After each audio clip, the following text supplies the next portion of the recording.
का जिक्र आपको कई बार मिलेगा, ठीक है। इसका उल्लेख कई बार हुआ है, कि लगभग 25 के आसपास हुआ है, ठीक है। तो कई बार इसका जिक्र होता हुआ मिल जाएगा सिंधु नदी। और जो गंगा आज हमारे लिए पवित्र नदी है, ठीक है, बाद में भी इनकी पवित्र नदी हो जाएगी, लेकिन गंगा का केवल आपको एक बार उल्लेख यहाँ पर मिलेगा। यानी जो वेद पढ़ते हैं ऋग्वेद, वहाँ पर गंगा का जिक्र केवल एक बार हुआ है, ठीक है।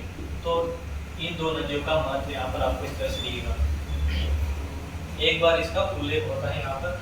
अब जो सरस्वती नदी है यहाँ पर, सरस्वती नदी वर्तमान में यहाँ पर नहीं है, वर्तमान में रेगिस्तान है यहाँ पर। तो सरस्वती नदी है उसे सर्वाधिक पवित्र कहा गया है, ठीक है, सबसे जो प्योरेस्ट रिवर कहा गया है, या फिर पूजनीय नदी कहा गया है, और उसे नदी तमा कहा गया है, या फिर नदियों की माता कहा गया है, ठीक है। तो सर्वाधिक पवित्र है और उसे नाम दिया गया है नदी तमा। अभी एमपी में हम पढ़ते हैं एमपी की ज्योग्राफी, तो नदियों के अलग अलग नाम होते हैं, ठीक है, उनके पूजनीय नाम होते हैं, नर्मदा का, रेवा, इस तरह से कह दिया जाता है, ठीक है। तो अलग अलग आपको नाम मिल जाएंगे। तो उस तरह से सरस्वती उस समय की इन लोगों की आर्यों की सर्वाधिक पवित्र नदी थी, और उसे नदी तमा कहा गया है। अब सरस्वती नदी का जो रूट है उसके बारे में आपको इंडिया में डिस्कशन मिल जाएगा। तो उसका रूट है, उसका मैप यहाँ पर शो कर देता हूँ। प्राचीन समय में माना जाता है था कि यहाँ पर सरस्वती रिवर विद्यमान थी। इंडिया का वर्तमान में जो राजस्थान वाला क्षेत्र है, हरियाणा वाला और पाकिस्तान का बॉर्डर एरिया है यहाँ पर, ठीक है। ये जो आपको कलर दिख रहा है ब्लू वाला, ये वाला कोर्स है, लाइन है किसकी, सिंधु। अब बाद में काफी समय बाद माना गया कि यहाँ पर अपलिफ्टमेंट होता है, अगर उठाव होता है इस क्षेत्र का, तो इसका जो कोर्स है या फिर इसका जो बहाव है चेंज हो जाता है, या फिर ईस्ट में इस तरह से आ जाता है, या फिर बंधी हो जाता है। अब इसरो ने रिसर्च निकाली है अपने सैटेलाइट से, तो उन्होंने रिसर्च निकाल कर बताया है कि जो प्राचीन काल है उसमें सरस्वती नदी प्रवाहित होती थी, और इसका रूट आपको इस तरह से देखने को मिल जाएगा। अब यहाँ पर अगर इसका थोड़ा फैक्ट देख ले कि कितना था, हमारे न्यूज़पेपर में छपवाया है, ठीक है। तो सरस्वती रिवर कहाँ ओरिजिनेट होती थी, तो ये जो उत्तराखंड वाला गढ़वाल वाला क्षेत्र है वहाँ से आती थी, ठीक है। अब इसकी लेंथ और चौड़ाई की बात की जाए तो 1500 किलोमीटर के आसपास इसकी लेंथ थी, ठीक है। रण और कच्छ में जाकर विलीन हो जाती थी। 3 से 15 किलोमीटर इसकी चौड़ाई इसकी मानी गई थी, ठीक है। अब कैसे मर गए हैं, तो 4 मर गए, मतलब समाप्त कैसे हो गए, तो 4000 साल के आसपास का समय बताया जाता है। उस समय यहाँ पर अपलिफ्टमेंट होता है, फिर इस जमीन का उत्थान होता है, तब इसका रूट चेंज हो जाता है, ठीक है। अब इसके बाद में दूसरे ऐसे ही फैक्ट दिए हुए हैं। अब वैदिक काल में इसका इसलिए इम्पोर्टेंस बढ़ जाता है। अब यहाँ पर येलो कलर में आपको दिख जाएगा।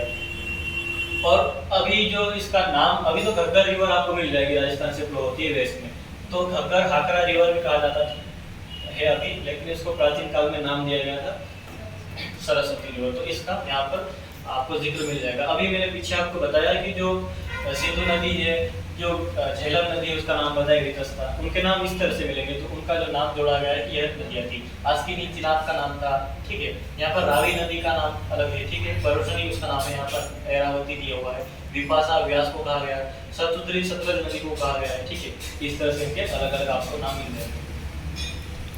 और सिंधु नदी के बारे में यही है, और काफी पूजनीय थी। वर्तमान में इंडिया की पवित्र नदी माना जाता है उत्तर भारत की सिंधु नदी को। तो उसी तरह से इसका भी आपको मिल जाएगा स्थान। अब आगे देखते हैं, यहाँ पर हिमालय और मुजवन नाम 2 चोटियाँ हैं। हिमालय पर्वत से परिचित थे ये लोग, आर्य लोग, और वहाँ की एक चोटी थे, उसका नाम है मुजवन, ठीक है। मुजवन से क्या करते थे, यहाँ से सोम की प्राप्ति करते थे। आपने रामायण देखी होगी जिसमें लक्ष्मण घायल हो जाते हैं, ठीक है। तो हिमालय आते हैं। हम अभी ऐसे सीधे तौर पर नहीं कह सकते कि वो हिमालय वाले इस क्षेत्र में आए होंगे, लेकिन मुझे तो लगता है, मैं अनुमान लगाकर कहता हूँ, ठीक है। इतिहासकार ऐसा नहीं कहते हैं, लेकिन मुजवन पर्वत पर अगर सोम मिलता है तो बाकी जड़ी बूटियाँ भी मिलती हो सकता है उन्होंने वहीं से लाया हो। लेकिन वो माइथोलॉजिकल चीज़ है, ठीक है। माइथोलॉजिकल चीज़ों को भी हम ना एक्सेप्ट करते हैं, ना डिनाई करते हैं, ना अस्वीकार करते हैं। तो आर्य जो लोग थे, हिमालय और उसकी एक चोटी मुजवन से परिचित थे, ठीक है।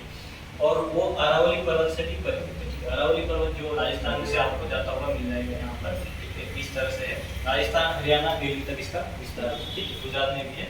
तो अरावली से भी परिचित है, और एक रेगिस्तान से भी परिचित है, ठीक है। अभी जो थार वाला होगा वास्तव में वही होगा उस समय। तो धानो नाम का एक रेगिस्तान था, उससे परिचित थे, ठीक है। तो आपको इसके बारे में इसी तरह से लिखना है। अब जो मुजवन चोटी मैंने आपको पहले शो की थी, यहाँ पर वहीं पर है, ठीक है। ये यहाँ पर आप देखोगे इसके वेस्ट में यहाँ पर भुजबल चोटी है, तो इससे परिचित थे और यहाँ से शिवराज अशोक रस की प्राप्ति करते थे। और यह हिमालय जिसको हिमवंत नाम से जानते थे उस समय। ठीक है।